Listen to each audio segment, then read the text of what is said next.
Wednesday evening. Tuesday ನಾನೇನು vlog ಮಾಡಲಿಲ್ಲ. ಹಾಗೆ ಮಾರ್ನಿಂಗ್ ನಂಗೆ ಒಂದು ಪಾರ್ಸಲ್ ಬಂದಿತ್ತು. ಇಟ್ಸ್ ಅ ಪ್ರೀಪೇಯ್ಡ್ ಅಂತ ಹೇಳಿದ್ರು. ಆಮೇಲೆ ಗೊತ್ತಾಯಿತು ರಾಜು ಮೀಶೋದಲ್ಲಿ ಐರನಿಂಗ್ ಟೇಬಲ್ ಆರ್ಡರ್ ಮಾಡಿದ್ದಾರೆ ಅಂತ. ಸೊ ರಿವ್ಯೂ ತುಂಬ ಚೆನ್ನಾಗಿತ್ತು, ಹಾಗಾಗಿ ಆರ್ಡರ್ ಮಾಡಿದೆ ಅಂತ ಹೇಳಿದ್ರು. ಆ್ಯಂಡ್ ನಮಗೂ ಕೂಡ ಅವಶ್ಯಕತೆ ಇತ್ತು, ಬಿಕಾಸ್ ತುಂಬ ಸ್ಟ್ರಗಲ್ ಮಾಡ್ತಾ ಇದ್ವಿ, ಬೆಡ್ ಮೇಲೇ ಐರನ್ ಮಾಡೋದಕ್ಕೆ ಆಗ್ತಿರ್ಲಿಲ್ಲ.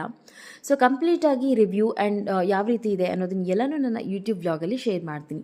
ಸೊ ಸಂಜೆ ಬೇಗ ಕ್ಲಾಸ್ ಮುಗಿಸಿ ಅಡುಗೆ ಎಲ್ಲ ಪ್ರಿಪೇರ್ ಮಾಡ್ತಿದ್ದೆ. ಮತ್ತೊಂದು ಕಡೆ ನಮ್ಮ ಬುಡ್ಡುದು ಇಯರ್ ಕೇಳಿದ್ರಿ ನೀವು, ಲಾಸ್ಟ್ ವ್ಲಾಗಲ್ಲಿ ಶೇರ್ ಮಾಡಿದ್ದೆ 1.5 ಇಯರ್ ಅಂತ.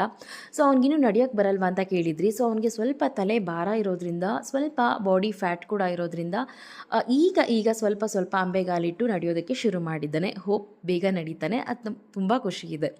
ಸೊ ಇನ್ನು ಅಡುಗೆಗೆ ಮುದ್ದೆ, ಚಟ್ನಿ ಹಾಗೆ ಆಲೂಗಡ್ಡೆ ಬಜ್ಜಿನ ಮಾಡ್ತಾ ಇದ್ದೀನಿ. ತುಂಬ ರೇರ್ ಈ ರೀತಿ ಆಯಿಲ್ ಸ್ನ್ಯಾಕ್ಸನ್ನು ಮಾಡೋದು, ಬಟ್ ಮಕ್ಕಳು ಇಷ್ಟಪಟ್ಟಾಗ ಆಪ್ಷನ್ ನಾನ್ ವೆಜ್ ತಿನ್ನಬಾರ್ದು ಅಂತ ಇದ್ದಾಗ ಈ ರೀತಿ ಬಜ್ಜಿ ಮಾಡಿ ತಿಂದ್ವಿ. ಸೊ ತುಂಬ ಚೆನ್ನಾಗಿತ್ತು ಡಿನ್ನರ್ ಕೂಡ. So lots of love.